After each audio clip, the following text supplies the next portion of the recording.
हमारा जो सड़क सुरक्षा पखवाड़ा माननीय मुख्यमंत्री जी के निर्देश पे चल रहा है, आज उसका समापन समारोह है। समापन समारोह के अंत में हम लोग एक सड़क सुरक्षा जागरूकता रैली का आयोजन कर रहे हैं, जो कि यहाँ मिनी स्टेडियम गांधी मूर्ति जी के यहाँ से निकल के और JS हिंदू इंटर कॉलेज तक जाएगी।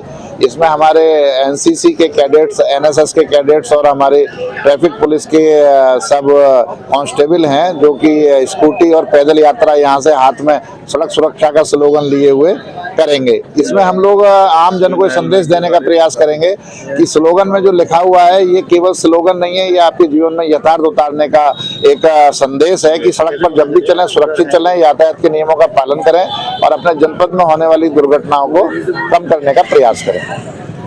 देखिए, उत्तर प्रदेश की योगी जी की सरकार बहुत संवेदनशील है और मैं समझता हूं कि 2017 के बाद 2014 के बाद प्रदेश और देश में सुंदर सड़कें बनी हैं, हाईवे बने हैं, सड़कों का एक अच्छा स्ट्रक्चर तैयार किया है, व्हीकल बढ़ा है और जब सवारी बढ़ी है, अच्छी गाड़ियां बढ़ी हैं, प्रदेश और देश एक आर्थिक रूप से सुदृढ़ हुआ है, तो सड़कों पर भी भीड़ बढ़ी है।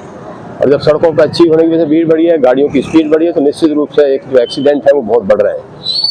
और उसके लिए जागरूक हो, जनता जागरूक हो, बच्चे जागरूक हो, समाज जागरूक हो, हमारा प्रदेश जागरूक हो, कैसे उन एक्सीडेंट से बचा जा सकता है, कैसे उन दुर्घटनाओं से बचा जा सकता है, उसके जागरूकता के लिए ही ये रैली निकाल रहे हैं बच्चे। और ये दूसरा सप्ताह है, लगातार 15 दिसंबर से ये कार्यक्रम चल रहे हैं, दूसरा पखवाड़ा है ये सड़क सुरक्षा यातायात का। तो मैं समझ सकता हूँ कि एक अच्छा कार्यक्रम बच्चे और हमारे जो आदरणीय ARTO साहब, हमारे दूसरे जो सामाजिक संगठन इसमें लगे हैं, दूसरे हमारे सरकारी विभाग लगे हैं और प्राइवेट सेक्टर की तरफ से भी आदरणीय हमारे अनिल जग्गा साहब के दूसरे जो हमेशा लगे रहते हैं समाज के लोग लगे, उनको भी मैं इस शुभ अवसर पर बधाई और शुभकामनाएं देता हूँ। संवेदनशील हो जाते हैं जब उत्तर प्रदेश में रहते हैं। हमारी संवेदनशीलता दिल्ली बॉर्डर पर जाकर क्यों बढ़ जाती है? तो हम ये सभी के लिए विचार रखते हैं, हम दिल्ली में अपना विचार बदल देते हैं क्योंकि पता होगा कोई सुनने वाला नहीं होगा, कोई कहने वाला नहीं होगा।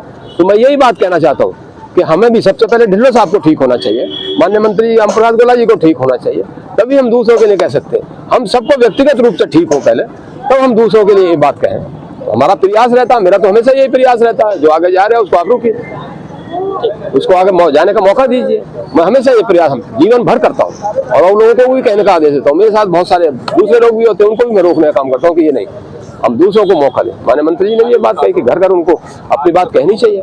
पहले हम व्यक्तिगत रूप से मैं कहता हूँ एक पहले सुधरिए, केवल पहले ढिल्लो साहब सुधरे हैं, ओम प्रकाश गोला जी सुधरे हैं, तब हम दूसरे लोगों को देते हैं। क्योंकि आप अपेक्स में बैठे हैं समाज के, हमें दिशा हमारी तरफ समाज देखता है, हमारा जैसा हम करते हैं वैसा समाज भी देखता है, वो ऐसा ही करना चाहता है। उसका अनुसार हम अच्छा करेंगे तो समाज निश्चित रूप से अच्छा करेगा, हमारे आने वाला जो पीढ़ी है, हमारे बच्चे, वो निश्चित रूप से अच्छा करेंगे। बहुत बहुत धन्यवाद। तो मैं तो बिल्कुल ये पहले तो आपका धन्यवाद, आप मेरी बात को समाज तक पहुंचा रहे हैं। दूसरी बात ये मेरा मानना ये है कि हम सुधरेंगे तो जग सुधरेगा, अगर हम ही नहीं सुधरेंगे तो हम जग से क्या अपेक्षा करेंगे कि वो सुधरेगा। हम लोगों को सबसे पहले एक मतलब आइडियल अपने आप को प्रदर्शित करना है, मॉडल प्रदर्शित करना है, तभी जो है समाज उसको उस प्रेरणा के आधार पर आगे बढ़ेगा।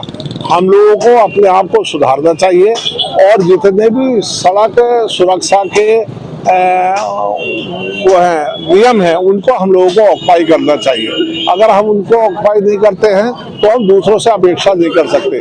और एक बात बहुत अच्छी आज आई है, हमारे जग्गा जी ने कहा कि जितने भी जनप्रतिनिधि हैं उनको ये प्रयास करना चाहिए कि अगर कोई सड़क सुरक्षा नियमों का उल्लंघन कर रहा है तो उसकी सिफारिश हम ना करें। हम लोगों को सिफारिश नहीं करती है ऐसे लोगों की, और मैं तो करता भी नहीं हूँ। मेरा कोई भी बच्चा बिना हेलमेट के बाहर नहीं निकलता। मैं स्वतः अगर मोटरसाइकिल पे जाता हूँ बिना हेलमेट के नहीं निकलता और गाड़ियों में बैठता हूँ तो बिना सीट बेल्ट के नहीं बैठता। सभी सुरक्षित रहें, सभी सुरक्षित रहें, आगे बढ़ते रहें। और देखिए, माननीय मोदी जी, माननीय योगी जी के अपील के द्वारा ये सारा कार्यक्रम चल रहा। उन्होंने ही हमारे देश को एक नई ऊर्जा दी है, तो हम निश्चित रूप से चाहते हैं कि उनके संरक्षण में हम लोग सड़क सुरक्षा को ऑक्युपाई करके आगे बढ़ें, ताकि हमारे जो यंगस्टर हैं उनका जीवन सुरक्षित रहे और नौजवान अगर सुरक्षित रहेंगे तो हमारा देश भी सुरक्षित रहेगा। आपका धन्यवाद।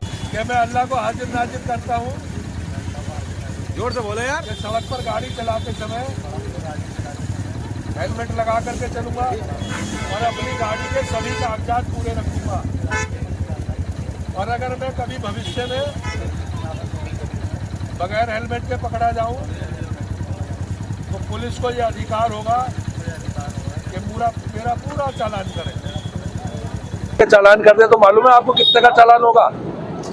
15,000 रुपए का चालान अभी यही होगा आपका। चलिए कहिए, मैं अल्लाह की कसम खाता हूँ। अल्लाह की कसम खाता हूँ क्या आज के बाद मोटरसाइकिल चलाते समय गाड़ी के सारे कागज पूरे करके अपने पास रखूंगा।